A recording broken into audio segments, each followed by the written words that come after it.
Aujourd'hui, nous parlons de comment construire un ministère international avec nul autre que Dan Luten. C'est parti.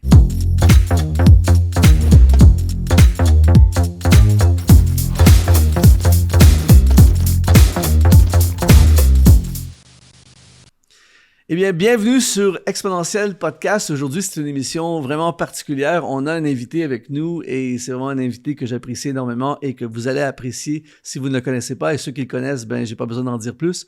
Mais nous allons parler de comment construire un ministère international. On le sait, Dan Luten, je vais le présenter dans un instant, un ministère de louange qui est connu partout dans la francophonie. Et on va faire une ingénierie inversée aujourd'hui pour voir qu'est-ce qu'on doit faire pour que ça nous arrive à nous aussi, si Dieu nous appelle à le faire. Juste avant, comme je le fais à chaque podcast, j'aimerais t'offrir une masterclass gratuite qui s'appelle 5 essentiels pour accomplir ton ministère. Je vais laisser, si tu regardes en vidéo, je vais laisser dans le premier lien le lien vers cette masterclass, et si tu écoutes en audio, eh bien, ça va être dans la description du podcast.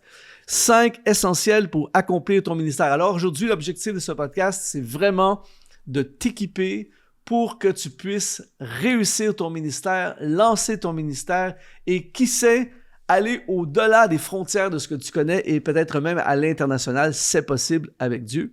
Alors aujourd'hui, eh bien, il est de passage au Québec avec sa chère épouse Alice et on est tellement content de l'avoir. On est des amis, on se connaît depuis plusieurs années et pour ceux qui ne le connaissent pas, j'aimerais présenter Dan. Ça me prendrait 1 heure pour le présenter tellement il y a des choses à dire, mais Dan est ce qu'on appelle, j'en parle parfois, des multipotentiels et c'est un artiste extraordinaire. C'est un conducteur de louanges, évidemment. Si tu as déjà vécu une soirée avec Dan Luten dans la louange, tu sais que c'est vraiment un conducteur de louange. C'est un compositeur de chants de louange qui ont fait le tour du monde, des chants absolument exceptionnels, des chants comme « Toi seul est digne », ébloui, pour sortir des classiques, mais tu as beaucoup de classiques majestueux. Le chant « Tu es ma source » qui, moi, c'est vraiment un de mes préférés de tes chants. Mais aussi, Dan est évidemment un compositeur. C'est le pasteur responsable de tout le département de la louange, de l'écosystème des églises Momentum. C'est lui qui forme les musiciens, c'est lui qui gère tout ce département-là. Ils ont plusieurs campus en ligne également de l'église Momentum. Il est prof à l'académie Momentum. Et c'est un formateur également sur le sujet de la louange et de l'adoration. Il a lancé une plateforme qui s'appelle Proscuneo. D'ailleurs, je vais laisser tous les liens pour le rejoindre dans la description. Vous allez pouvoir consulter ça par la suite. Et c'est un chanteur, un chantre, un pianiste, un super guitariste, un super pianiste. Il est tombé dans la soupe quand il était enfant. C'est un artiste formidable. Je vois Dan, je te vois un peu comme un Asaph des temps modernes. C'est vraiment super et on est heureux que tu aies pris le temps pendant ta tournée ici au Québec de venir nous visiter chez Exponentiel. Alors, bienvenue Dan, c'est vraiment super de t'avoir. Merci beaucoup Luc, merci pour cette belle présentation et salut tout le monde. Aujourd'hui Dan, on va parler de comment construire un ministère international. C'est évident que moi, j'ai tourné beaucoup aussi et il n'y a pas un endroit où je suis allé où on m'a pas parlé de Dan Luten. J'ai été souvent même dans des églises à vraiment dans toutes sortes d'endroits et je ne sais pas combien de fois on a chanté tes chants. Donc c'est vraiment quand même impressionnant tout ça. Et ma première question que j'aimerais voir avec toi, c'est pensais-tu que ça irait si loin? Non, pas du tout. Franchement, j'avais aucune idée de l'ampleur que ça pourrait prendre, des répercussions, des fruits, que lorsque tu l'as fait tellement de fois aussi, de composer un chant et t'es pas en gros garant et tu sais pas ce qui va se passer, on n'est pas devin, on n'arrive pas à imaginer le potentiel d'une parole, d'une mélodie et de paroles qui vont venir créer une prière dans la vie de quelqu'un à l'autre bout du monde, dans une voiture ou dans une maison.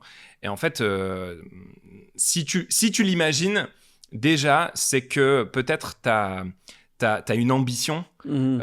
Et je pense que dans le ministère de la louange, comme tu le disais, Les ambitions sont très délicates, pour moi en tout cas.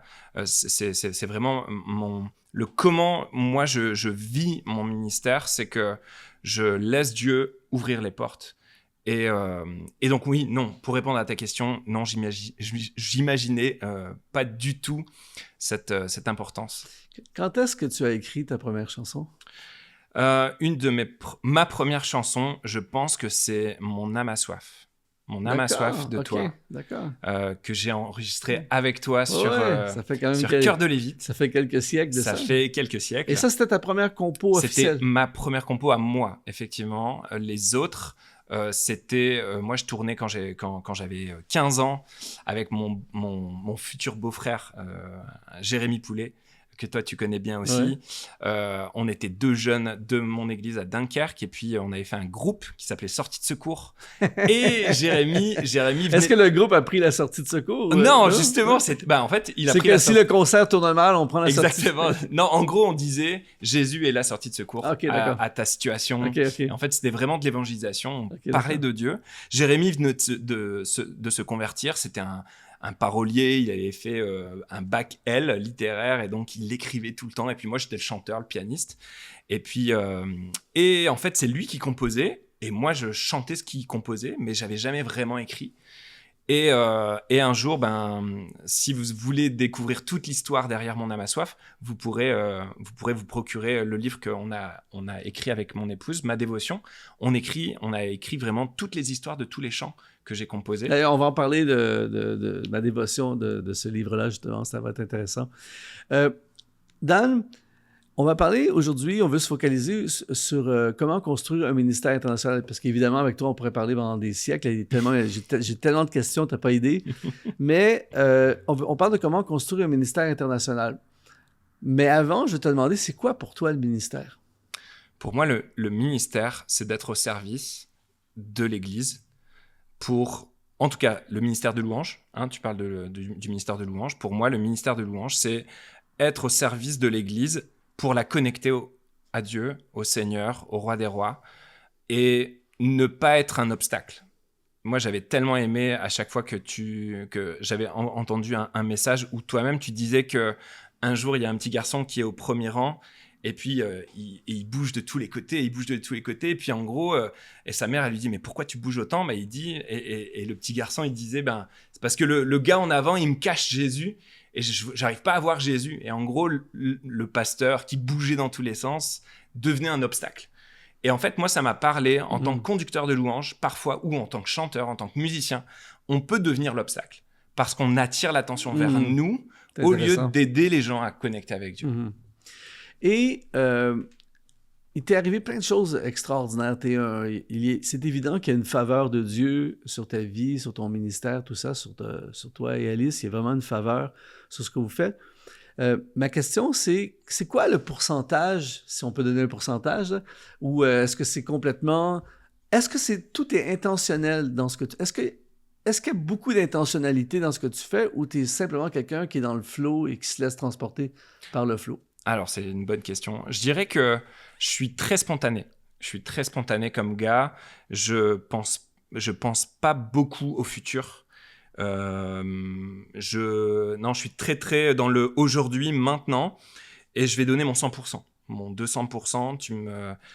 On va parler aujourd'hui, je vais tout te donner, je vais vraiment pas réfléchir, et je vais pas. Et heureusement que j'ai une épouse qui est l'opposé de moi. Elle est pas forcément l'opposé, mais elle voit tellement grand, large, loin. En fait, on se complète vraiment tous les deux, et Dieu nous a mis ensemble, et c'était juste... Donc, si on veut construire un ministère international, il faut épouser Alice. Exactement, il faut épouser Alice, mais c'est moi qui l'ai eu, ce qui fait que... Mais justement, parce que je te pose cette question, parce que la personne qui nous écoute en ce moment, j'imagine qu'elle a un intérêt sur l'idée de développer ce qu'elle porte, sûr, que ce soit dans la louange, que ce soit dans un autre genre de ministère. Et on se demande, on cherche tous la recette. Ah oui. Est-ce qu'il y a des éléments principaux? Et c'est pour ça que je te pose la question. Il y a des gens qui sont ultra intentionnels, qui ont un plan de match. Tu fais ça. et tu as des bonnes chances que ça arrive ou ça va arriver. Et d'autres personnes qui disent, ben moi, je suis arrivé là, j'ai rien fait, je me suis retrouvé là, ou des fois, c'est un peu des deux. Et c'est pour ça que j'essaie de décortiquer un peu ta recette. Ouais. Qu'est-ce qui fait que tu t'es retrouvé là? Si on prend l'aspect intentionnalité et l'aspect surfer la vague. Ouais. Alors, concrètement, j'ai été intentionnel dans le fait d'obéir à mes parents quand ils m'ont inscrit à l'école de musique. Quand j'étais gamin, j'ai appris la musique et j'étais spontané, donc j'avais pas envie forcément de faire autre chose ou d'être ailleurs, mais j'ai appris. Puis au fur et à mesure, j'ai continué dans ce travail-là. J'ai été intentionnel à maîtriser mon instrument par la passion. J'étais un gamin, donc forcément, il fallait du jeu, il fallait que ça me plaise. Et heureusement qu'il y a eu Jérémy avec ma sœur Sandy, avec mon cousin Ruben, et on a créé ce groupe. Et c'est devenu quelque chose de fun, de faire de la musique, plus que jouer juste à l'église comme ça. Et au fur et à mesure, je pense que vraiment, il y a un aspect de fidélité. Il y a un aspect d'excellence qui va entrer en ligne de compte et qui va faire que Dieu va dire « Ok, je peux lui en confier plus. Il est fidèle dans des petites choses, maintenant. Et en plus, j'appuie, je regarde la pression. Il est capable de prendre la pression. Et c'est bon, je vais pouvoir lui en mettre plus, lui ouvrir des portes. » Et là, ça déborde. Bon, moi, personnellement, c'est sûr qu'on se connaît. Je connais quelques éléments. Je connais pas tout, mais je connais quelques éléments de ton histoire, tout ça. Est-ce que tu crois dans les rendez-vous de destinée? Et si oui, est-ce que tu as eu des rendez-vous ou des carrefours de destinée, des moments où tu as pris des décisions et que tu crois qu'aujourd'hui ont influencé fortement ce qui est arrivé au niveau de ton ministère international? Totalement. Je crois vraiment que Dieu dirige tout. Et moi, je me souviens de Optima 2000, où toi, tu étais là avec Pasteur Claude Wood, vous étiez venu à Avignon, et moi, j'étais descendu avec tout mon bus de mon groupe jeunesse jusqu'à Avignon, et on avait vécu Optima 2000, où Dieu, là, me donne une baffe, puis il me dit, je t'appelle à mon service. Donc là, ça a été pour moi un moment décisif. Un autre, un samedi soir à Lille, où toi, tu viens et tu prêches, tu es l'invité, et puis moi, je réponds parce que tout ce que tu dis, j'ai envie de le vivre. Et vraiment, c'est le moment qui marque vraiment un temps. Et la décision avec Alice de se dire, OK, on va se former pour le ministère. Et là, le déménagement à Montréal, pendant, où j'écoute le Seigneur.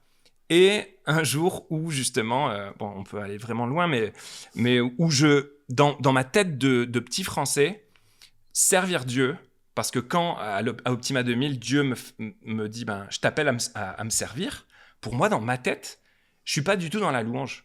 Je suis dans, OK, comment on fait pour servir Dieu aujourd'hui, en l'an 2000, c'est tu deviens un pasteur d'église. C'est ça que tu pensais? C'est ça que je pensais. Okay. Il n'y a aucun conducteur de louange, aucun pasteur louange en l'an 2000 pour un petit Français. Tu regardes, tu connais à peine Luc Dumont qui arrive depuis quelques années. Stéphane Kéry, il n'était pas vraiment connu chez nous. Et en fait, tu n'as aucun modèle. Donc en fait, quand j'arrive à l'école biblique, moi je pense, je vais devenir un prédicateur. C'est comme ça que je vais pouvoir servir Dieu. Et presque, je mets mon don de pianiste, chanteur de côté. Wow. Parce que pour moi, c'est facile. C'est facile de jouer, de chanter, de faire des deuxièmes voix, des troisièmes voix. J'ai aucun problème, c'est facile. Donc je me dis, c'est pas ça le ministère. Le ministère, ça doit être dur, ça doit être galère. Parce que c'est ça que j'avais entendu aussi dans tout mon arrière-plan. Et j'arrive au cours de prédication homilétique avec Pasteur Claude Wood. Et là, le travail majeur à la fin de l'année, c'est tu dois te filmer, tu dois te faire inviter dans un groupe et te faire filmer. Donc là, je rentre dans un groupe, c'était Pasteur Paradis. À l'époque, c'est un groupe maison. Il y a une caméra et là, je rentre dans le salon et il y a un piano. Je me dis, ça c'est bon pour moi. Parce que je sais que Pasteur Claude Wood, il aime chanter à la fin. Tu sais, il aime chanter le chant d'appel. Tu sais. Donc je me dis, moi je vais pouvoir faire ça et j'aurai peut-être des points en plus. Tu vois, donc un petit peu ambitieux quand même. Et là, je commence et là, je prêche pendant 45 minutes le message que j'avais prêché 3 fois à ma femme. Elle n'en pouvait plus. et là, je prêche. Et puis, je dis, est-ce qu'on pourrait tous fermer nos yeux? Puis là, je me mets vite au piano et je commence à chanter un chant qui j'avais rien prévu. Je me dis, allez, je te donne ma vie, rien à voir avec mon message. Et là, je conclus, je rends la parole au pasteur. Et là, c'est un groupe maison. Donc, tu sais comment ça se passe. N'importe qui peut parler à n'importe quel moment. Et là, il y a une dame qui dit « Pasteur, est-ce qu'on pourra le réinviter ?» Là, ça y est. Moi, c'est le feu d'artifice. Je suis ministère international. Dan 810 Ministry commence. Et là, j'étais persuadé d'être un prédicateur, tu vois. Et elle continue sa phrase et elle dit « C'était tellement bien quand il jouait du piano. » Wow. J'étais, mais... Ding, ding. La baffe du ciel, tu vois. Et Dieu qui te dit, mais t'as pas compris. Je t'ai mis des dons naturels pour l'utilité commune du peuple.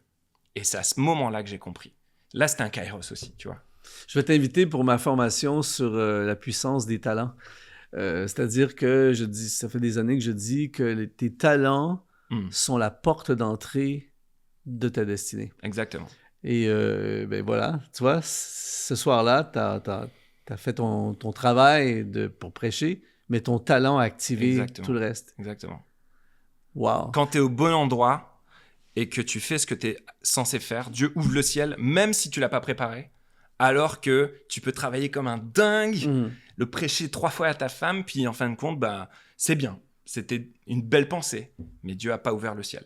Et c'est ça la différence. Et donc tous ces déplacements-là, changer de pays, tout ça, toi, tu crois que c'est vraiment des éléments qui ont permis l'activation et la propulsion de ton ministère? Je pense vraiment que tu vas grandir dans le terreau. Soit tu es dans un pot où tu vas grandir, tu vas porter du fruit, mais tu vas pas pouvoir te développer, grandir si t'es pas dans la bonne terre. Et j'aime tellement ce que Patrice Martorano dit, il faut que tu changes de terre et puis tu plantes la transplantation. La transplantation, ouais. Donc là, oui. Donc, un des messages qu'on pourrait dire aujourd'hui aux gens, à celui ou celle qui nous écoute, qui aspire à croître dans son ministère, même dans ton entreprise ou peu importe ton projet de leadership, c'est vraiment de se placer dans des environnements qui vont permettre notre croissance. Totalement. Tu es aujourd'hui un artiste international parce que des fois, les gens sont aussi séduits par le côté romantique des choses. Ce qui est vrai, là. Il prend l'avion, il vient de débarquer au Canada, il va demain soir et plusieurs soirées de louanges, la salle va être pleine, la foule qui chante. C'est vrai, c'est une réalité, c'est le côté romantique. Mais il y a une vie, il y a une réalité qui vient avec ça aussi.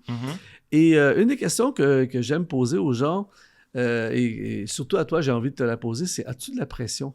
Tu es un artiste international, les gens chantent tes chants partout, tu es responsable de la louange à Momentum, il y a plusieurs campus, les gens regardent à toi, tu es invité, ton horaire, ton programme, etc. Tu chantes devant des foules. Demain soir, tu vas avoir un concert, il va y avoir plein de monde, tout ça.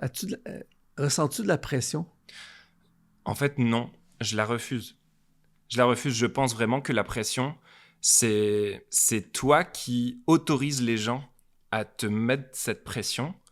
Mais si tu es naturel, en tout temps, je veux dire, moi je dis souvent dans mes formations louanges, justement, c'est facile d'être naturel. Quand t'étais avec tes parents, avec tes frères et sœurs, tu stressais pas pour parler devant tes parents et te prendre la parole. Non, t'étais naturel. Alors, si tu essayes de te maquiller, par contre, tu te maquilles parce que tu penses pas être assez bien, donc tu essayes d'être mieux, en fait, ça devient la norme pour tout le monde. Ça, c'est la personne que tu dois être en permanence. Et alors que t'es pas naturel? Non, quand t'es pas naturel, tu vas toujours avoir cette pression pour dire « Purée, aujourd'hui, j'en peux plus, mais je dois y être parce que j'ai quelque chose à prouver. » Et moi, j'ai dit, non. Bon. En fait, je reste naturel, que je sois avec toi aujourd'hui ou demain devant 15 000 personnes dans un stade, c'est Dan, point. Si tu m'aimes pas, il n'y a pas de problème. Il y a des milliards d'êtres humains. Sois béni avec d'autres personnes, mais moi, je suis qui je suis parce que Dieu m'a créé comme ça. Wow, mais ça, je pense, c'est une des perles d'aujourd'hui dans ce podcast que tout le monde devrait capter. On peut appliquer ça à tous les ministères, dans toute forme de leadership, tout ça. Si tu es toi-même, tu n'as pas besoin de te reproduire quelque chose ou tu n'as pas besoin de vivre à un standard qui n'est pas toi. Et ça, que tu sois dans n'importe quel contexte, tu es vraiment dans cette... OK. À quoi ressemble l'horaire d'un ministère international? Alors, Est-ce que tu as un horaire d'artiste qui se lève à midi, ou t'es une machine de l'armée disciplinée, ou ça fonctionne à quoi? Parce que j'imagine, avec ce qu'on a fait comme description de qui tu es, bon, c'est évident que tu as un horaire plein. Tu as une vie assez remplie. Alors, ça ressemble à quoi, sans aller dans les détails, mais ça ressemble à quoi l'horaire d'un ministère international? alors c'est marrant que tu parles de ministère international parce que pour moi, je suis plus un pasteur d'église. C'est-à-dire, je travaille dans une église à toute la semaine et j'ai choisi, ça c'est intentionnel par contre, j'ai choisi avec Alice, mon épouse, de dire ma priorité, ça va être l'église locale, qui, chez nous, c'est Momentum, qui n'est pas locale, mais elle est régionale, et maintenant sur 2 campus, parce que Dieu... Et sur 2 pays. Et sur 2 pays, exactement. Pour ceux qui ne savent pas, ils sont à Bordeaux, en France, et à l'occasion, c'est-à-dire très souvent, vous prenez l'avion, vous allez en Belgique, à Bruxelles. À Bruxelles, exactement. Donc, en fait, moi, ma vie, c'est... je me lève le lundi, c'est notre jour off. Ça, premièrement, il faut qu'on commence par là. Vous respectez? On respecte. Wow, bravo. Et ça, c'est le secret de mon mariage. C'est Alice, clairement, elle me l'a dit là. Si j'ai pas mon lundi, tu vas galérer d'avoir les 6 autres jours. Okay.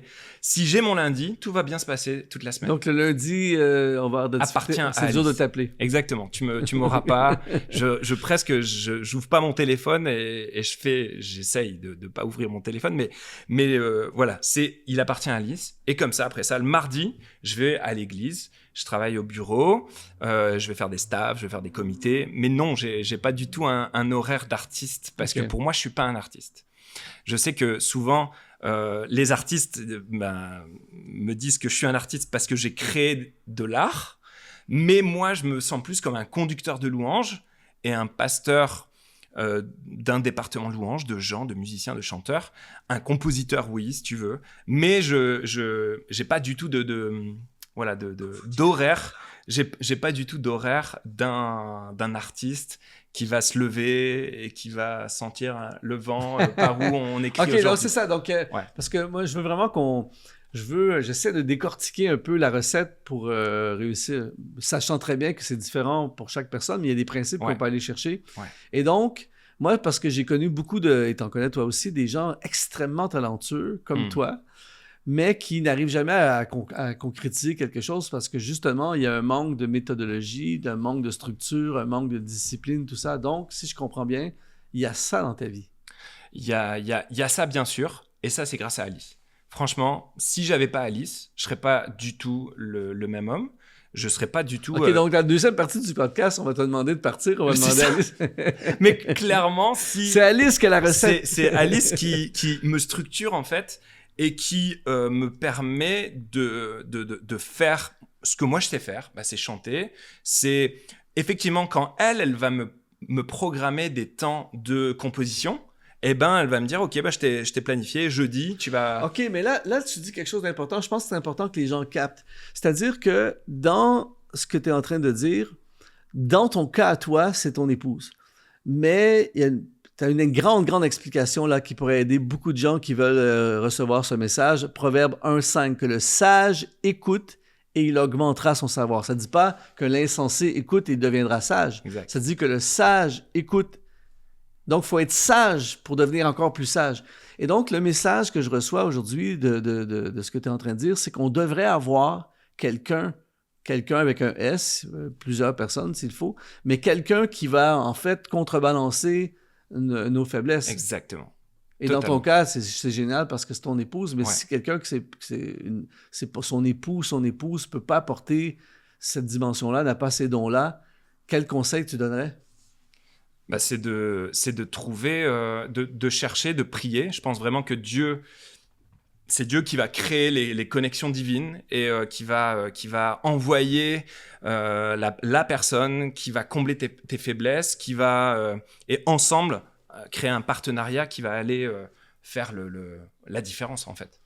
Et donc, est-ce que tu es très ouvert à te faire aider?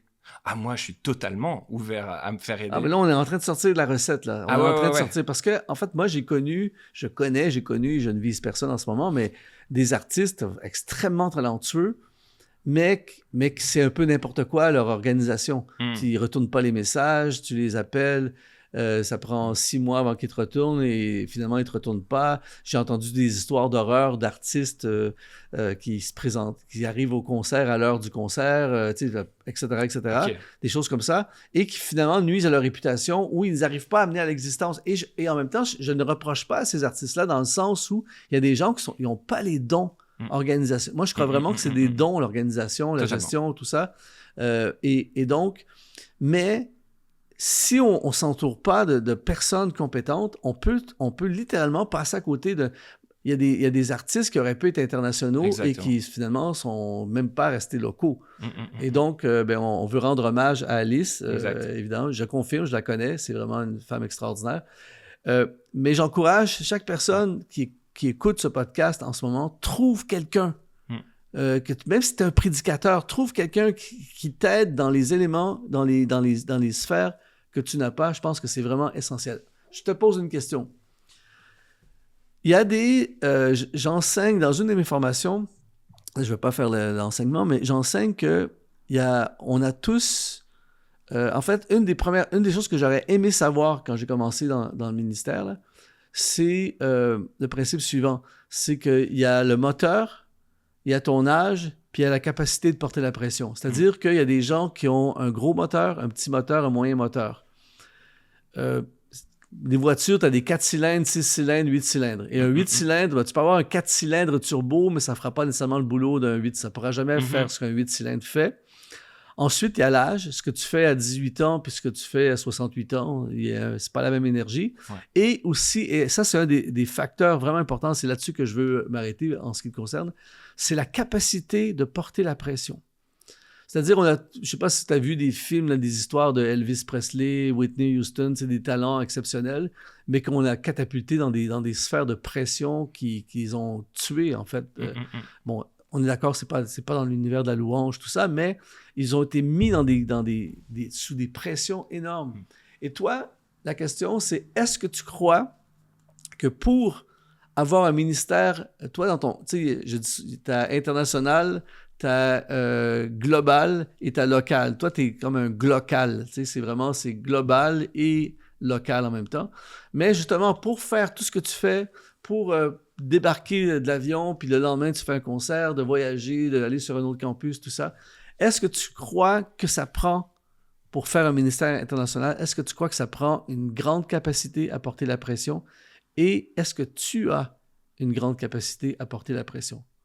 Je pense que j'arrive à porter la pression, et ça, c'est super intéressant ce que tu dis, dans la sphère qui m'est attribuée. C'est intéressant.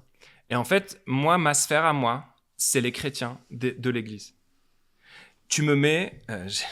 petite histoire, je suis en Afrique, je pense, ou en Martinique, je ne sais plus, et on m'invite, tu sais comment ils sont là-bas, ils t'invitent à la télé pour parler du concert qui va arriver dans 3 jours. Absolument. Et donc, là, ils me mettent avec une guitare dans les mains, et ils me disent, vas-y, chante. Je suis dans un talk show d'animation, genre on fait rire les gens. Et moi, j'arrive avec ma guitare et je dois chanter.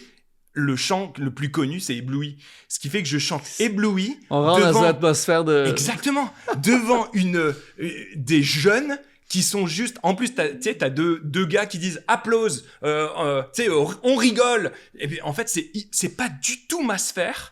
Mais moi, je veux juste chanter ébloui. Seigneur, je t'éblouis. Et en gros, ce n'est pas du tout mon... Et donc là, j'ai la pression. Là, j'ai la pression parce que je ne suis pas du tout dans mon environnement. Tu me mets devant 15 000 personnes qui ont compris que je suis là pour les amener à connecter avec Dieu, mais c'est naturel. Ça va tellement être simple. Et donc, là, encore une fois, on vient d'aller chercher une partie de la recette. C'est-à-dire que si on veut construire un ministère international, il faut être certain de constamment rester dans son corridor, dans son couloir d'excellence, dans sa zone de génie. Exactement. Sinon, c'est là qu'on peut faire un burn-out, c'est là qu'on peut se décourager ou bien juste s'effondrer. Totalement. Et je te comprends totalement. Je sais exactement. Un jour, je raconterai mes histoires moi aussi, mais je sais exactement ce que tu veux dire. Mais c'est vraiment puissant ce que tu dis. On a parlé au début de l'émission de ton projet Ma Dévotion. Ouais.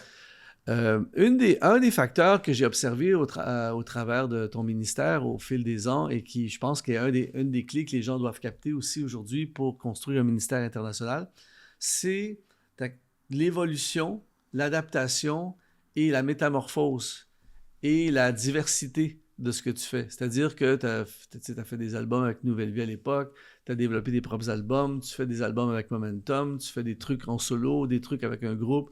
Là, il y a le projet Ma Dévotion, il y a le projet Proscuneo aussi, que peut-être que tu pourras glisser un mot aussi là-dessus. Et donc, il y a une diversification et il y a une adaptation. Est-ce que tu crois que ça a, en nous parlant en même temps de c'est quoi Proscuneo et Ma Dévotion, est-ce que tu crois qu'il y a une corrélation entre ça et le ministère international? Je pense que, effectivement, je pense que ça au plus tu es diversifié, au plus tu vas toucher de populations, des gens qui vont être plus, ils sont plus sensibles à une lecture, à un livre. Il y en a qui ils sont plus sensibles à un piano-voix. Il y en a que c'est avec un gros band, avec du rythme. Et donc, effectivement, je pense que oui, au plus tu vas maîtriser. Mais moi, je pense que la clé, c'est maîtriser son don. Maîtriser ton don, quand tu le maîtrises, on va pas te surprendre. Je dis souvent dans mes formations, lorsque tu passes ton permis de conduire, il t'explique que c'est toi, c'est le conducteur qui doit maîtriser son véhicule, même s'il y a un enfant qui traverse la route. Si tu le frappes, c'est toi qui es en tort parce que tu es censé maîtriser ton véhicule. Et en fait, c'est exactement la même chose avec notre guitare, notre piano, notre voix, notre entreprise. Si on maîtrise pas notre outil, on va être débordé par lui, on va être surpris. Mais si tu le maîtrises, tu peux l'adapter, tu peux. Et donc, forcément, la pression, t'en as moins, parce que tu maîtrises, tu gères. Et donc, tu vas pouvoir switcher très, très, très rapidement. Et donc, le projet Ma Dévotion a été fait intentionnellement. Et c'est quoi exactement? Alors, Ma Dévotion, c'est un projet intentionnel dans le fait que on était frustrés d'avoir des gens, c'est clair que ça part d'une frustration, Alice et moi, à la fin des concerts, des gens, alors attention, on était frustrés que les gens nous disent « c'était tellement bien ce soir ». Avec tous les musiciens, avec le gros son, la grosse lumière. Mais en gros, ce qu'on entendait par ce compliment, c'est « demain, quand je serai tout seul, je vais galérer. Il n'y aura plus ça ». Et on voulait les aider en créant un outil qui allait les bénir quand ils seraient tout seuls, dans leur moment, pour qu'ils comprennent également que la louange, c'est pas juste un concert de louange, c'est pas juste un beau moment avec plein de monde, mais c'est toi, dans ta chambre, dans ton lieu secret, qui fait la différence. Et en fait, on a voulu se dire, ok, et d'ailleurs, c'est grâce à toi aussi, avec ton album solo. Quand il est sorti, ça nous a transporté pendant des années, cet album-là, toi tout seul avec ta guitare. Si vous connaissez pas cet album, allez l'écouter. Et en fait, je m'étais toujours dit, je vais faire un album un jour piano-voix. Et après ça, juste avant le confinement en plus, c'était en 2019, où là, on a vraiment sur le cœur avec Alice de se dire, on va créer un CD juste piano-voix. Et après ça, on se disait, mais on aimerait bien... Et il y a une personne, Marie Agostini, qui vient nous voir et qui nous dit, j'ai sur le cœur de venir vous aider à écrire quelque chose, à écrire un livre ou autre. Et là, on se dit, ok, on n'a pas trop de projets pour ça. Et Dieu nous donne cette idée d'écrire les témoignages, les enseignements, les histoires de comment on a composé tous ces chants-là. Et en fait, on a fait un melting pot. On s'est dit, on va faire 30 pour 30 jours. 30 jours du mois. Ils auront la voix avec le piano. On va leur donner le chapitre à lire un par jour. Il y aura une page de notes pour pouvoir juste prendre du temps pour méditer et dire « Seigneur, viens parler maintenant à mon cœur. » Et là, je vais écrire des choses sur ce que Dieu va me dire, mes prières. Et je leur ai même offert, dans le livre, vous avez la piste uniquement piano. Si vous voulez juste prier ou alors juste... Mais tu vois, ça, c'est un autre élément pour réussir un ministère international. Tu sais, il y a des gens, ben moi je suis chanteur, puis j'attends que le téléphone sonne pour me faire inviter, tu vois. Et puis comment se fait-il que ça n'arrive pas? Mais toi, et avec Alice, vous avez été créatifs, vous avez sorti des produits, vous avez été sensible aux besoins des gens, et inévitablement, ben, ça élargit justement les sphères d'influence, ça ouvre des portes pour des événements. T'es formateur aussi. Exact. Peut-être que les gens te connaissent moins dans cet aspect-là. Donc, c'est quoi cet aspect-là, l'aspect Dan Luten, le formateur? L'aspect Dan Luten formateur, c'est j'aime décortiquer les choses et les rendre accessibles pour, en fin de compte, qu'ils gagnent du temps. J'aime expliquer à un jeune pianiste tout ce que je sais en et leur ouvrir les yeux sur ah mais c'est ça la musique, c'est pas si compliqué que ça en fin de compte. Et en fait, tout ce que j'ai appris, décortiqué de toute la louange francophone, anglophone, j'ai essayé de comprendre pourquoi là ça glisse, pourquoi là ça glisse pas. Et en fait, ah mais ok, et donc je l'enseigne, je le donne et donc j'aime les transmettre. Et depuis 2008, j'ai commencé mes premiers séminaires de louange en te regardant aussi. Et puis j'ai commencé, je bégayais au début, et puis au fur et à mesure c'est devenu un petit peu plus fluide.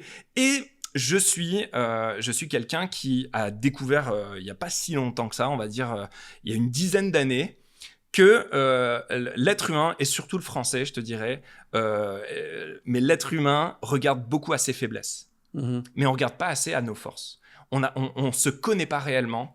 Et même parfois, on est tordu à penser que ce qu'on vit normalement, ce qui va sortir de nous, c'est pas bien, c'est pas normal. Alors que non, c'est des forces qu'on n'a pas compris que c'était des forces. Et en fait, un ami à moi, David Bonhomme, nous a fait faire un test, le Strength Finder. Ouais, je connais. Et en fait, ça a changé ma perception de moi, je suis très maniaque. Je suis dans le détail. Je tiens ça de mon père, de mon grand-père. On est très, très dans le détail et je suis capable de passer une soirée sur un truc pour qu'il soit parfait. Et en fait, au départ, je me disais, purée, je suis un autiste, quoi. Je dois être, ça doit pas aller. Et en fait, dans mes forces, j'ai Maximizer. Maximizer, je vais au bout des choses. Et en fait, ça me permet de dire, ok, je suis pas bizarre. Et c'est ça qui va me donner cette capacité d'aller dans l'excellence pour Dieu, pour les autres, et de transmettre ce que j'ai appris. Donc, Dan, disons là que je m'assois avec toi, je suis un jeune ou moins jeune, peu importe. Je commence dans le ministère, j'ai plein de rêves. Je suis Dan Luten il y a 20 ans, peu importe. Je suis assis devant toi et je te dis, Dan, on a 5 minutes ensemble, 2 minutes, quelques minutes ensemble. Mm-hmm. J'ai vraiment à cœur de construire quelque chose qui pourrait avoir un potentiel international. Mm-hmm. Et je suis à la genèse de mon projet. Qu'est-ce que tu dirais à Dan Luten, là, de 20 ans plus jeune? Je lui dirais, découvre ton talent, ce que Dieu a mis en toi et qui est unique. Développe-le au point de le maîtriser. Sois fidèle et offre-le au monde. Ne le garde pas pour toi, mais offre-le. Premièrement à ton église, à ton corps, à ta famille.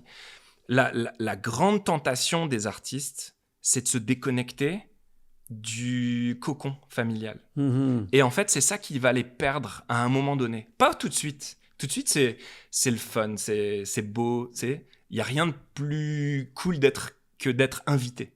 Quand tu es un invité, tout est beau.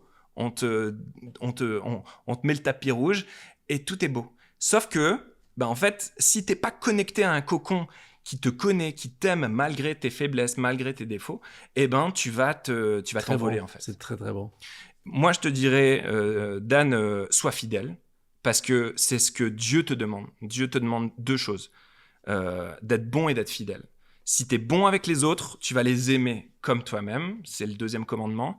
Et si tu es fidèle, ça montre à Dieu que tu as compris qu'il n'y a que lui qui dirige tout en fin de compte et qui va t'ouvrir les portes. Si tu es bon dans le local, si tu es juste et tu es fidèle dans le local, il va te donner un peu du glocal. Après ça, il va te dire, purée, ouais, le gars, il est capable d'être toujours humble, même si ça grandit et même si ça grossit. Il va pas, et je lui dirais surtout, je te dirais, Dan, ne mets pas tes yeux surtout, ne mets pas tes yeux sur les chiffres. Hmm. Et c'est tellement pas ce que le monde nous enseigne. Aujourd'hui, on regarde les chiffres, on regarde Facebook, les likes, les j'aime, les vues. Et là, on essaye des statistiques et on essaye et on rentre dans le process du monde qui n'est pas le royaume. Et le royaume, c'est garde tes yeux sur moi, garde Dieu en premier, et tout le reste, ça va aller. Très bon. Si tu mets ça en premier, c'est bon. Et en fait, c'est ça que je lui dirais. Je lui dirais, ferme tes yeux.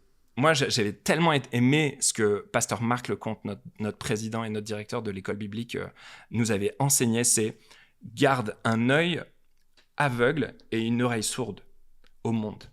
Parce que tu vas fermer un œil, tu gardes, oui, un œil ouvert pour tout ce que Dieu fait bien, et tu gardes un œil fermé sur tout ce que le monde essaie de te tenter, et tu gardes une oreille fermée aux compliments et aux applaudissements, parce que sinon, ça va t'attirer. Très bon. Donc voilà. Très bon. Dan, merci. Écoute, j'ai encore 150 questions, mais on fera d'autres podcasts ensemble. Merci énormément pour ta contribution pour l'Église francophone, tes chants magnifiques qui t'as pas idée le nombre de personnes qui ont été touchées, qui vivent à chaque jour partout dans le monde des moments avec Dieu, qui se connectent avec le ciel grâce à ton travail, à même un travail que tu as fait des années même. Alors, merci pour ça, toi et Alice. On veut vraiment, la famille exponentielle, on veut vraiment vous honorer et vous remercier. Et si vous voulez rejoindre Dan, que ce soit pour toute sa musique, ses produits, ses formations, tout son contenu, eh bien, on va laisser dans la description. Si tu regardes sur YouTube, on va mettre dans la description tous les détails pour rejoindre Dan. Et encore une fois, sur le podcast audio, on va laisser dans la description le lien ou les liens pour rejoindre Dan et son écosystème. Ouais.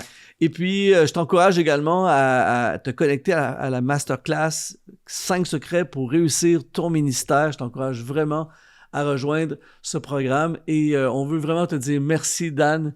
Et je crois que ça va porter des fruits, ce qu'on a semé aujourd'hui dans les cœurs. Alors, à tous ceux et celles qui nous ont écoutés, on te dit, sois exponentialisé. Salut tout le monde.